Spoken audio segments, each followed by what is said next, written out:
Do an intro. I'll kind of jump right in. So I'm grateful to be here. Thank you for allowing me to be a presenter. I'll try to make it as interactive as I can for the Okay. group, although given the setting, I know it's going to be tricky. So if nothing else, I want people to think about the material that I'm sharing. And, I'm really going to do it from an experiential standpoint. So, I know there's a lot of different ways to look at these things and everybody has their own experiences. So I really want to share my experience and what I know and hopefully some of that you could take away as a listener. So I'm going to go in. I'm going to jump in and share my screen here. Hopefully we can see it. Let's see. Here we go. All right. Okay. So let's talk about my title, right? And this is the first thing I thought about when presenting on this topic, right? As somebody who's soon to be 50 years old, as adults, I think we kind of look at the younger generation and sort of shake our fist at them and say, hey, I don't really get, where you're coming from. Like, why are you the way you are? But having been a coach and a parent, and I'll talk a little bit about that in a second here, you know, I've seen it from the other side, really trying to understand where young people are coming from. And maybe it doesn't make sense to us as adults, right? Whether you're a coach, a parent, or an administrator or something else. But we really, trying to understand them is important, right? And so I wanted to sort of talk about some of the research in the field, and there's not a ton, but also talk about my experiences and help you as a listener sort of see things from a different perspective in terms of how do I put myself into the young person's shoes. So maybe to reiterate, I want to share my experiences, right? The work I've done for the last 5 years as a mental performance coach exclusively to Gen Z athletes, right? High school athletes, college athletes, one professional, maybe some a little bit younger, but they all sort of fall into the generational bucket and share my expertise, the things I've learned as a sports psychology professional and my graduate training and the things I've learned through professional development that give you a little bit more information to feel like you're in a better position to serve a Gen Z athlete. So this was referenced by Jamelia. I am a father of two Gen Z athletes. So I am actually a father of two teenagers, both of whom play high school soccer and travel soccer. So I have that experience. I've coached them both over the course of a 10-year period. And I'm mostly retired from that because they've kind of aged out from dad being their coach. I have been an athlete. I was an athlete when I was their age. I was an athlete in adulthood, and I've sort of mostly retired on from that. But really, my primary purpose here is I am a certified mental performance consultant with a master's degree in sports psychology. And I got into the field about 7 years ago. I actually made a career change in my early 40s. And a lot of that was inspired by my experience as a father, coaching young people, usually at the rec level, maybe some travel sports, but starting to see the environment that the young people, were sort of having to operate in, whether it was other coaches or parents or just the environment itself about, what are some of the pressures that young people have to deal with? It got me to thinking like, hey, this environment that we're in, this sort of this ecosystem of youth sports is really challenged. And, I'm a pretty much a realist, understanding that it's an industry, it's a big thing, it's going to be hard to change it from the outside in. And so my thinking was, well, let me see if I can try to change this from the inside out. And so I left my first career. I went back to school to get my master's degree with the intention of starting a practice specifically for serving young athletes. And that's what I've been doing for the past 5 years. So, I mean, certainly, if you are so inclined, I'd love to kind of hear from you. What's your role? Are you a coach, a parent, an administrator? Excuse me, something else? Any specific areas of interest, and certainly drop questions along the way, and I'm going to do my best to respond to them. So, just to kind of level set the playing field here, who are Gen Z athletes, right? Gen Z athletes, there's a lot of different definitions, but they're all generally the same, right? Any athlete born after 1996, right? So what does that include? 13-year-old athletes up till like say 28. So we're really talking about teens here. That's sort of my sweet spot. A lot of college athletes I work with, and so we'll define it as that. And I've reference multiple times. You'll see I reference the citation Gould et al. 2020, which that was a research paper that I'm sort of leaning on here. It's entitled "Coaching Generation Z Athletes Simply," and it was a study conducted in 2020 or published in 2020, where the authors, who are pretty prominent, Dan Gould's a pretty prominent sports psychology researcher, interviewed 12 youth tennis coaches in different capacities: sport coach, strength coach, mental coach, all those things, but in the tennis realm, and wanted to get their thoughts on how to coach Gen Z athletes, what they're experiencing. And, I will talk more about that study here in a bit. And I think a lot of what they found in that study is accurate based on my own experience, but some of it I think can also be challenged. So I will challenge it along the way here where it makes sense. So here, what are Gen Z athletes? What are their characteristics? And I think from this study, they've identified a number of areas of perceived strength for this age group, right, for this generation, and areas of perceived improvement, right? So the strengths are they're curious, they're willing to learn, they're certainly well informed, they are good at finding information on the internet, and they're visual learners. And I would say that generally speaking, from my own experience, most of those things are quite true. Especially they're well informed, they're very knowledgeable, right? Because they're getting information from so many different sources. And I was thinking about this in the context of my own experience as an athlete 30 years ago in high school. We had one source of information, right? There was no internet. Our coach was sort of the only source of information, generally speaking. And we relied on that and we listened to that because that's all we really had. Maybe we had a parent, maybe you had a parent that was knowledgeable. Maybe you wanted to do outside research, or maybe if you were lucky, you had a travel coach or a private instructor, but that was very rare back in the time that I grew up. So we really only had one or two sources of information, whereas now we've got all sorts of influencers, all sorts of coaches on social media. There's all sorts of private instruction and trainers, right? And so these kids who are in this age group are very well informed in the sense that they have a lot of different opinions. Now, not all those opinions are necessarily valid, or some are better than others, but they perceive themselves to be really well informed, right? They can go out and find the information that they need, and they definitely are visual learners. This is something that I work on with athletes quite a bit in my work, where I ask them, how do you like to learn? Right. And most of them suggest that visual learning is something that's valuable to them, whether it's in the classroom or in their sport. And, I wonder if some of that has to do with just their age group, right? Visually, they might be cognitively, like thinking wise, they might be visual learners, not because they're Gen Z, but because of the age group that they're in. And that's sort of exacerbated, or that's sort of magnified by the fact that they are a very visual group in terms of the way they see the world in videos and things like that.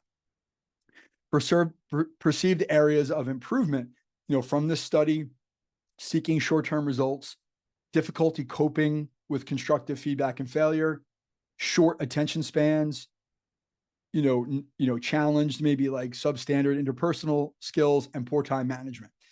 And these are the areas that maybe I would challenge a little bit, right?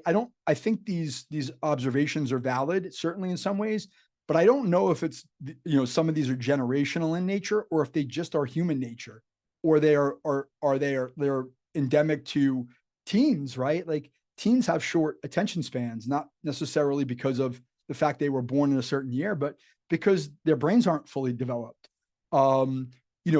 I think some of the athletes that I work with, right, who are anywhere from say 12 to 22 generally, they do have difficulty coping with constructive feedback and failure in some instances, but I think they actually have more difficulty coping with no feedback, right? They would rather negative feedback so that they can know where they stand. And I'll talk more about this as we go on, as something that's really important. But they're more challenged when they don't get any feedback. They certainly are looking at short-term results, and comparison is a big thing for this age group. They're seeing other people, they're comparing self to other people, whether it's people in their real lives or their virtual lives. So I think there is this element of comparison, like so-and-so looks like they're doing X and I want to match that or exceed it. So I think there's definitely that. So all these things, the digital age that they grow up in, right? They've were born into the iPhone age, right? So all of the things that are identified as perceived areas of improvement, I think tied to that as well. So, I think we got to give kids some grace because these are valid, but there's also, some mitigating factors to it. So I think if there are three things I want you to take away from it, right? And I'll talk about each of these individually. One is meeting these athletes where they're at. And I'll talk about what that means and what it looks like and why it's valid. Two, being curious, right? I think one of the things that I noticed even back before I got into sports psychology was, you know, for whatever reason, and maybe it's my personality, I was always curious about young people, even the little ones, whether they were 6, 7, 8, asking them questions, getting to know them, kind of understanding what they were struggling with, what they liked, what they were good at, versus just saying, hey, I'm going to give you the information. You should listen to me. Right. So curiosity is a very powerful tool if we use it. And then ultimately, the research bears this out, and I agree with it 100% based on my experience. Gen Z athletes in this group want to understand why things are happening. Why am I being asked to do this thing? Why is this circumstance being applied to my life? And they want to get it so that they can actually make sense of it and feel a sense of control. And I'll talk more about that. So as I get into some of these takeaways, I'll pose the question, right? If nothing else other than from a reflective standpoint, right? This was a quote from the study that I'm referencing, right? This is one coach. I'll text the players, and sometimes they're actually more open via text than face to face. It's unbelievable. And what I take out of that is I challenge that, right? And the reason why I challenge is I don't think that the statement on his face is invalid, but I think that's common for all of us, regardless of this age group, right? Whether you're an adult or you're a teenager. I think being open is just hard for human beings. And I think whether you're my age or you're a teenager, we live in a world where we are much more comfortable behind a screen, right? And we're much more comfortable not being vulnerable, regardless of the digital world that we live in. So this coach sort of expresses like being, kind of incredulous about the fact that these young people can't be open face to face. And I would challenge that that's more the norm than not. But I do think it's something we should strive for as adults in the sports space of, hey, how do we help these athletes become more comfortable talking face to face about, vulnerable, about in a vulnerable way about the things that are important to them and not holding stuff in. And that's part of what I do for a living. So I want to, one of the things that I've become big on and I think is really valuable in terms of communicating the work that I do and the information that I share is through storytelling, right?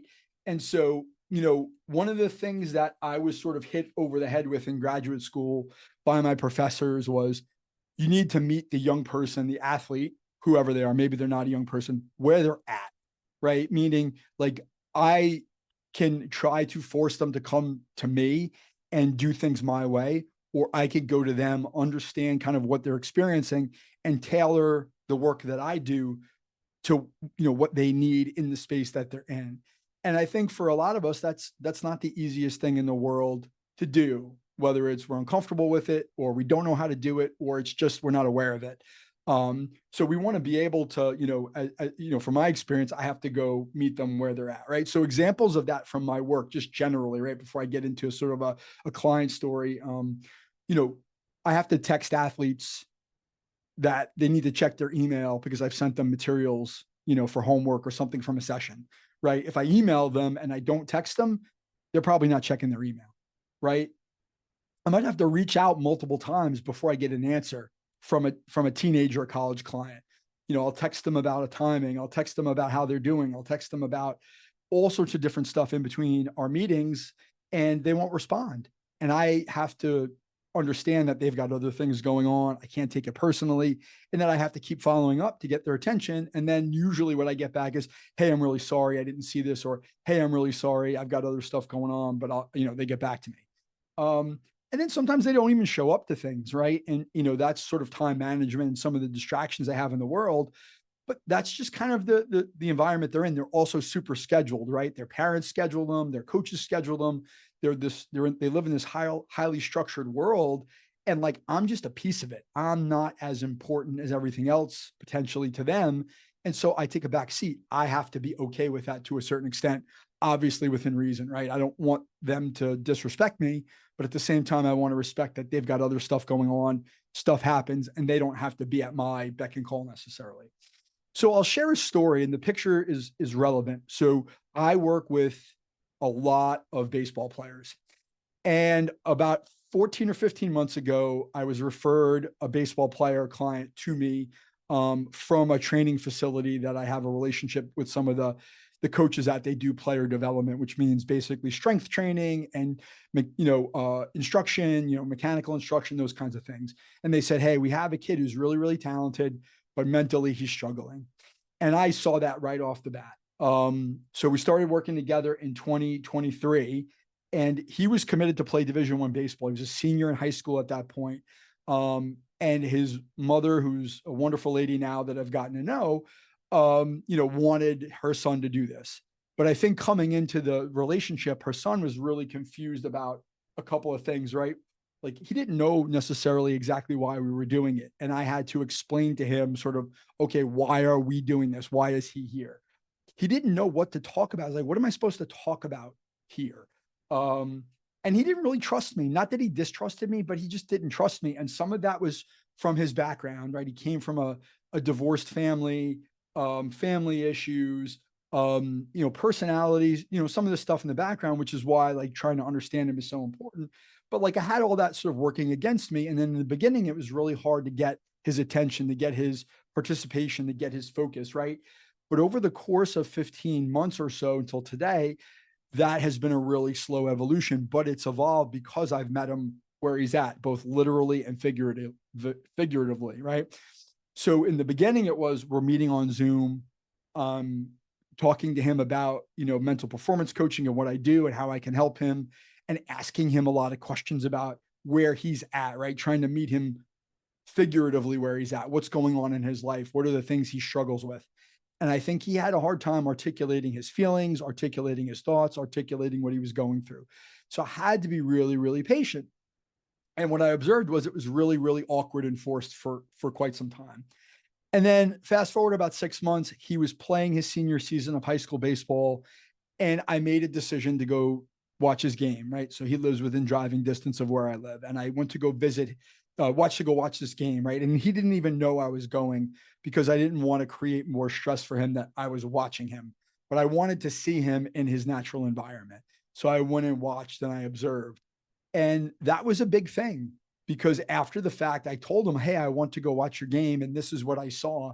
I think that was a really big step forward in terms of building the trust of like, hey, this guy cares enough about me to go out of his way and spend 2 or 3 hours out of a Saturday morning, which is what it was, to watch me play. Right. And so 6 months later, I finally had a little bit of a breakthrough, but I had to be patient. Um, then a few months later, he's training in the summer in this particular facility.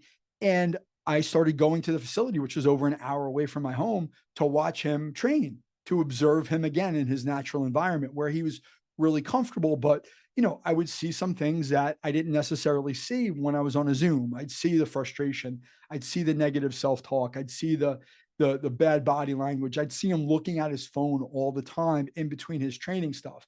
So I started to observe him in sort of that environment, which would give me a better picture. Further, I was able to build the trust by being with him, right? Being there, showing up, just being there, just showing my face and sitting and talking about, him getting ready to go to college in a few months and talking about some of the challenges he was facing. We started to build a relationship, right? And it wasn't necessarily me giving him, you know, information or skills or anything that was something he could put into play. It was just me talking to him. So I had to take a deep breath and be like, hey, you just need to keep building on this relationship with this young man. And then the fall comes and he goes off to college. And it's been a rocky fall for him. They play baseball in the fall, is sort of like, their fall training, fall ball, they call it.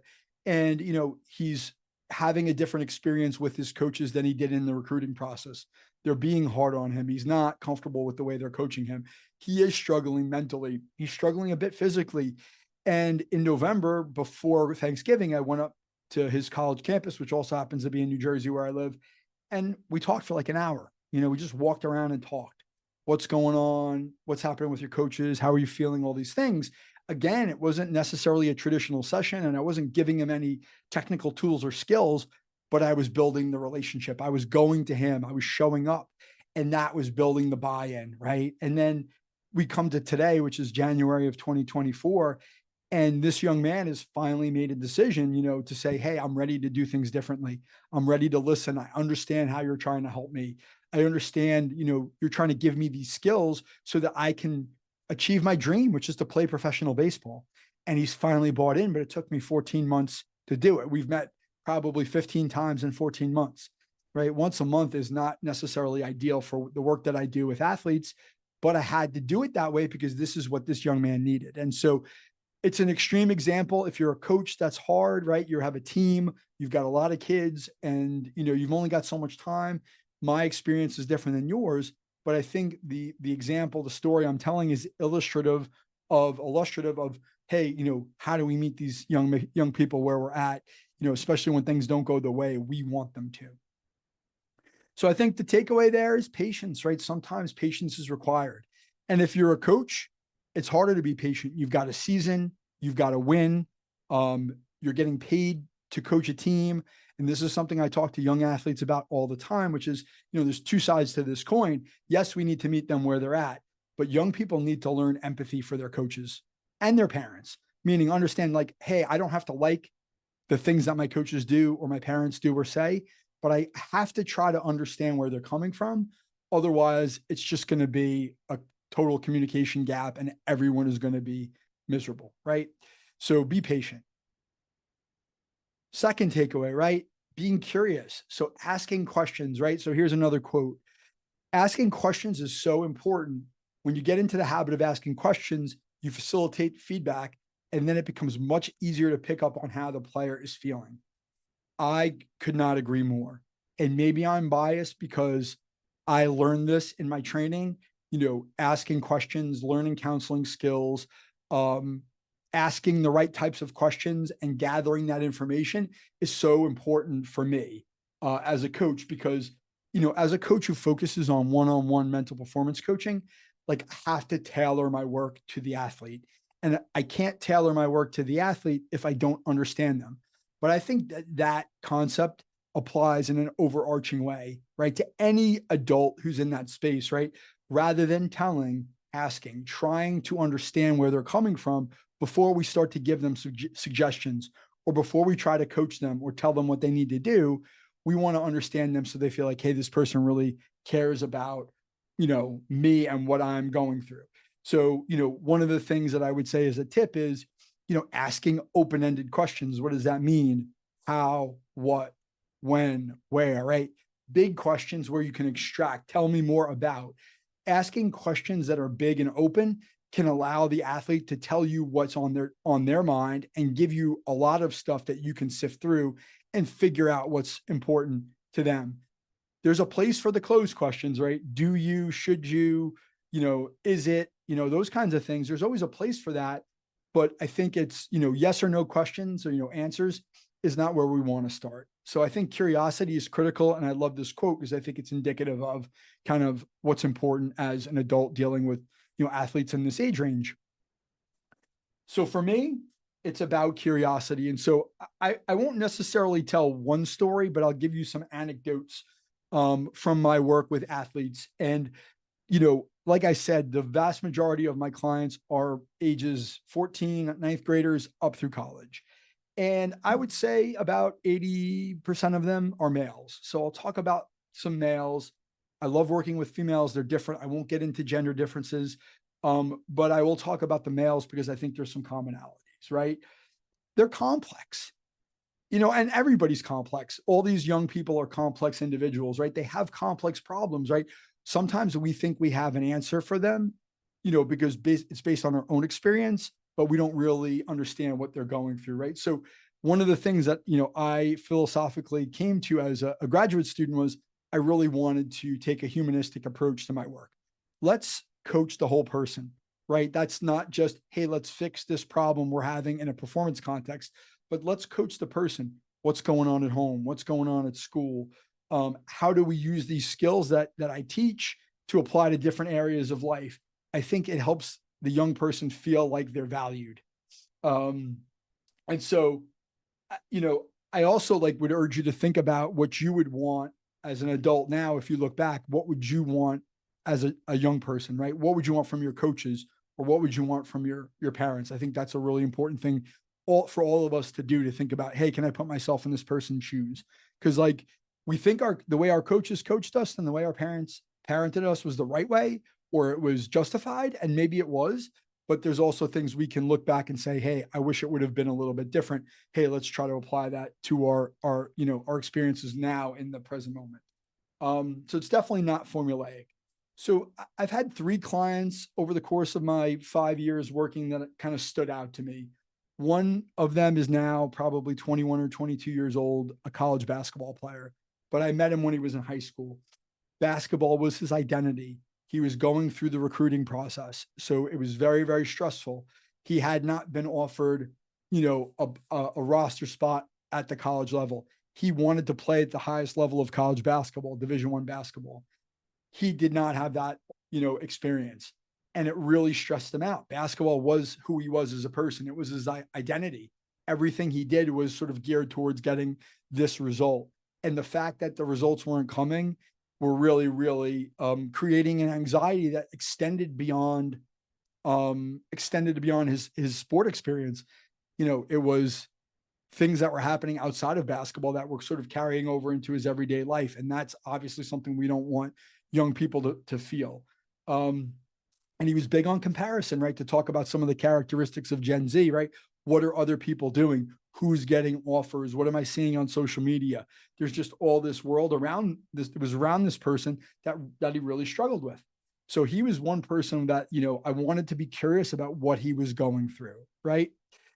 The second was an athlete I'm still working with today, who's a junior in high school. He's a middle distance track runner.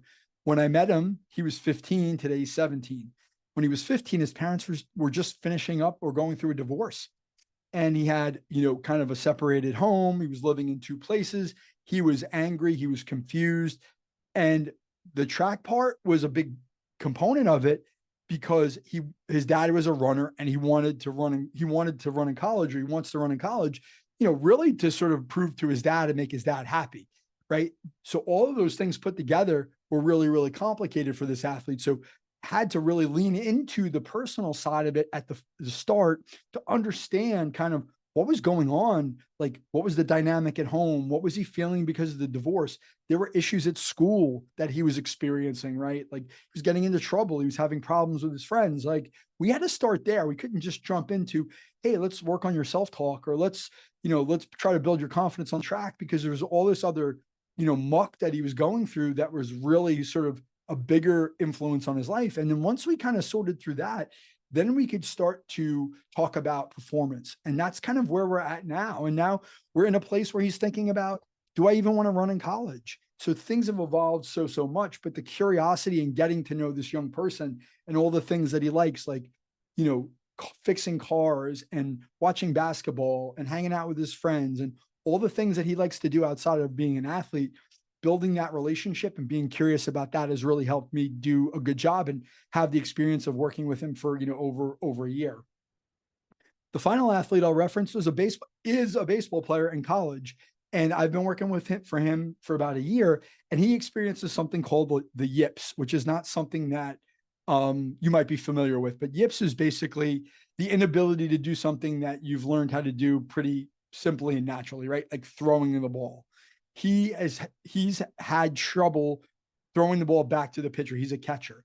So like, rather than just throwing it back normally, he's really thinking hard about it. He's not able to throw it back normally. He's missing the target, and it's creating a lot of anxiety. And the yips is an animal unto itself. It's not well understood. There's not a lot of definitive research on how to treat it or to work on it. So I've had to really understand, what's he experiencing, right? Like, what are the things he's going through in this experience? What's he thinking? What's he feeling? How does he like to learn? Right. And we've sort of worked through that. And once I got a better sense of where he was coming from, I started to understand that this is a process-oriented young person. let's build a process that helps him focus on the things that he can control as he goes through these steps to throw the ball back, rather than taking the focus off the end result, which is, oh, I don't want to throw the ball over the pitcher's head, which would create a lot of anxiety. I don't want to throw the ball in the dirt. What are people going to think? I'm going to be, embarrassed. He was avoiding the result because he was avoiding the feeling, and he was thinking about that before he even let go of the ball. So we really tried to help him. I helped him try to get present, work on his mindfulness, and then go through these like basic controllable steps that he could sort of check through like a checklist that could help him get the ball back. Like, that was a very tailored, response, right? In all three cases, it was really about understanding and connecting to them and being patient and being curious and trying to get to the bottom of what are they experiencing. So I do believe this to be true. This is no scientific formula. This is nothing based necessarily on research. This is just my experience. The more I understand a young athlete, the better I can help them. The better I can help them, the better they can perform. And that extends beyond their sport. So understanding empathy, goes such a long way to sort of making their experience better. And I just wanted to share quickly. So I thought I had this slide in this presentation, but I was going to share a testimonial from the basketball player that I was telling you about, his mother. And she's basically said that I was the first person who got her son. And like, that was very moving to me. I got him. The fact that he believed that I got him was something that I take great pride in. And so I was going to share that testimonial, but that's really the gist of it, right? Me getting him was the gateway to helping him. And that was really valuable to me. So coaches, right? This is the last takeaway we'll sort of get into, right? Coaches mentioning the need to provide explanations and meet today's athletes need to know why they should adhere to coaching recommendations. Again, I think this is genuinely, on the mark based on my personal experience. I really do experience young athletes wanting to understand why. And the quote that I'm providing in the context, that it's offered is, it's really more about instruction, right? A coach explaining why an athlete needs to do a drill or do something that they're going to practice, and explaining sort of the rationale for that. But the other piece of the why that I actually see more than anything is the rationale for decisions. Why is a coach deciding to do something that they're doing? Or why is even a parent deciding to do something that they're doing? If the young person doesn't understand the why behind the decision, it has all sorts of consequences. And I'll talk about that. Helping them understand why, I think, is so critical, right? And I will talk about some examples here in a minute. Two examples specifically, both are near and dear to my heart. But just in terms of the consequences of not explaining why, right? If you're somebody who has that responsibility of coaching or leading a young person in the Gen Z kind of age range, I think there are consequences to not explaining why, because I share this with athletes all the time. Again, I'll put the other hat on, I'll see it from the other side, which I think is really important. Coaches don't need to explain their choices to you, right? That's just a fact. If a coach decides to put you in a certain role, or coach decides to play you a certain amount, or coach decides to cut you from a team, you're not entitled to an explanation, right? There are reasons why coaches do what they do, and parents, same. That might make you, young person, uncomfortable, but they're not obligated to do that, right? So you need to understand that first and foremost, because there's also a two-way street, right? There's a two-way street that obligates the young athlete to inquire about the reasoning behind some of these decisions if they're so inclined. And that's part of the work that I do with athletes, is helping them to think through hard conversations and how do they approach the coach and what do they control and how do they get the answers they're looking for if the coach is not volunteering that, right? It can't just be, hey, let's blame the adult for not giving me the explanation. You have to think about as a young person, if I want that answer, like, I need to understand, I have to go get that answer for myself, right? At the same time, as those of you listening who are adults, right, who are coaches or administrators or parents, if you explain why to the young athlete, right, I think the number one consequence, positive consequence, is you reduce stress and anxiety. That's the thing that comes up specifically that I see. I don't know why this decision is being made. I don't know why I'm not playing. I don't know why I'm not starting. I don't know why I'm not on the team. I don't know why I'm in this role. And what that does is the young person internalizes it. They overthink it. They overanalyze it. It creates stress. And at a minimum, it leads to poor performance. It leads to a bad attitude. It leads to lower motivation and effort. And so as a coach, you want them to be motivated. You want them to show up and practice hard. You want them to have a good attitude, right? Even if they're not in the role that they want. So if you explain to them, this is why this is happening, they may not be happy or agree with your explanation, but they're more likely to show up and be like, I get it. I'm going to go do my job. Right. Versus I don't understand it. And so why am I doing this as a young person? Why am I working so hard? Why am I going to try hard? Why am I going to smile if my coach doesn't care enough about me to explain what's going on? Right. It also provides them a sense of control, right? There are three elements of motivation for young athletes: autonomy, the sense of control; relatedness, connection, right? That goes back to curiosity and meeting where they're at, right? Feeling a connection to teammates and coaches in a place that I want to be because the people around me are the people I want to be with. And then the third is competence, right? Am I getting better? Right. And part of getting better is getting feedback, understanding what I need to do better, and then taking it and trying to apply it. If you check those three boxes, those basic needs are met, you're much more likely to get an athlete who is motivated to do the things you want them to do. So as an adult in the process and the system, if you're going out of your way to explain your rationale for your decisions, I think it's going to go a long way to getting what you want out of the athlete and achieving your goals, in whatever role you're in. So I'll talk about two people in my life right now that I think they're very similar, but they come from very different places. One is a 15-year-old basketball player who's a freshman. The other is my daughter. My daughter is a 14-year-old freshman. She plays high school soccer and travel soccer. And I'll talk about them because they're very, very similar. The boy, my client, is in a new basketball program with new coaches, and he's not having the experience that he wants. He doesn't understand why he's in the role he's in. He doesn't understand why he's not playing.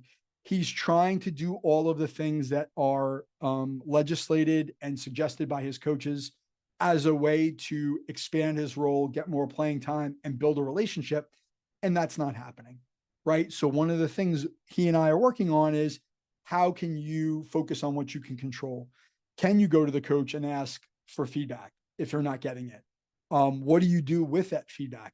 Are there things that you can change on your end to try to not only build that relationship with your coaches because they're not really doing what you want them to do, but also focusing on what's your long-term goal, right? If you can try to improve yourself, even if you're not getting what you want from your coach, you can still go out and get something out of your experience, even if it's not going exactly the way that you want it to as a young person. Then there's my daughter, Lucy. She loves soccer. She's grown into it. She's developed. She's gotten so much better. She's high identity in soccer. I'm a soccer player. And she's been in a club for a few years that she loves. She's connected. She has the relatedness, factor checked in spades. She's got good friends. She loves the people she's playing with. She loves her direct coach. He's very, good with her in terms of giving feedback and communicating. She's a captain. She's a leader.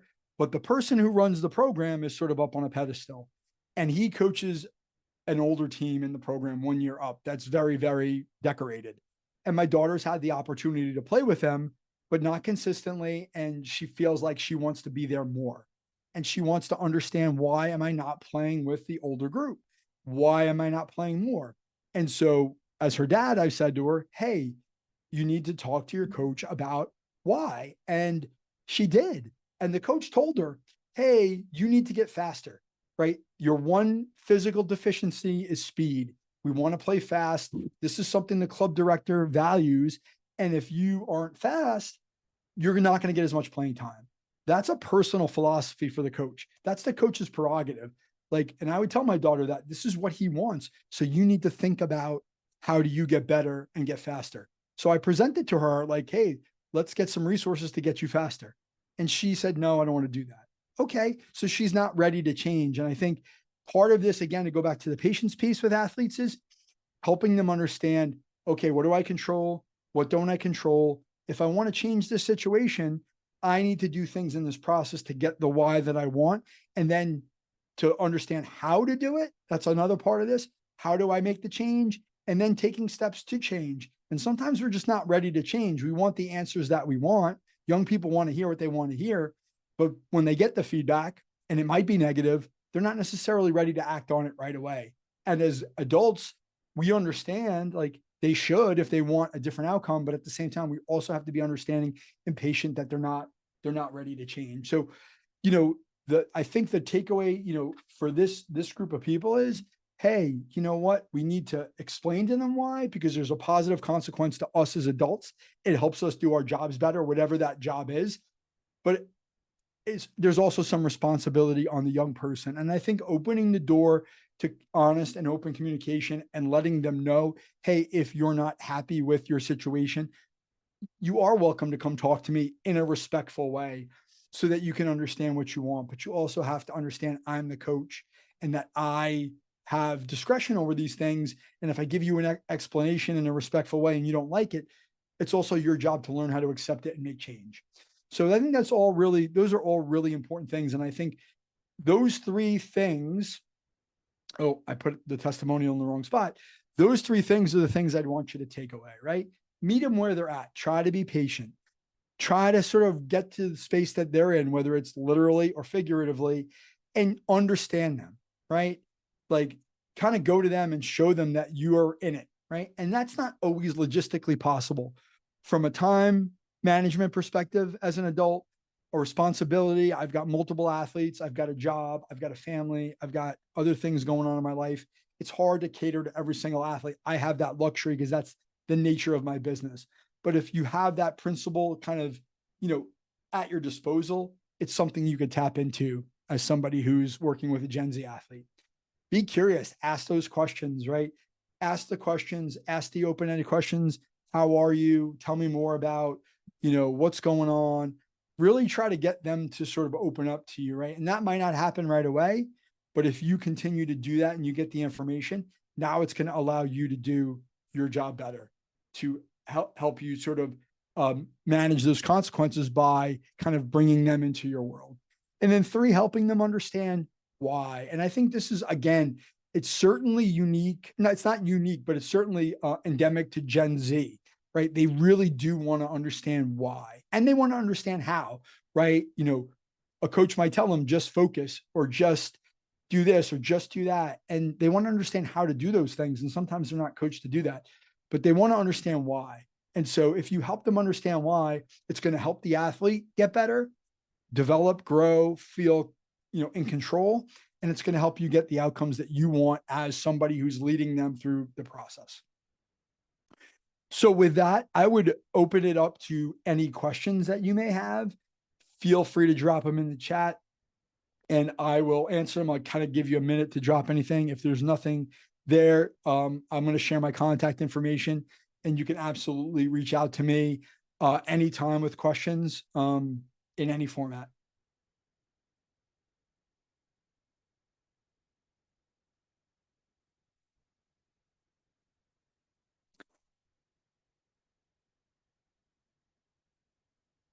I love questions. So if you're listening and you have a question, don't be shy. But if not, like I said, you could take them offline.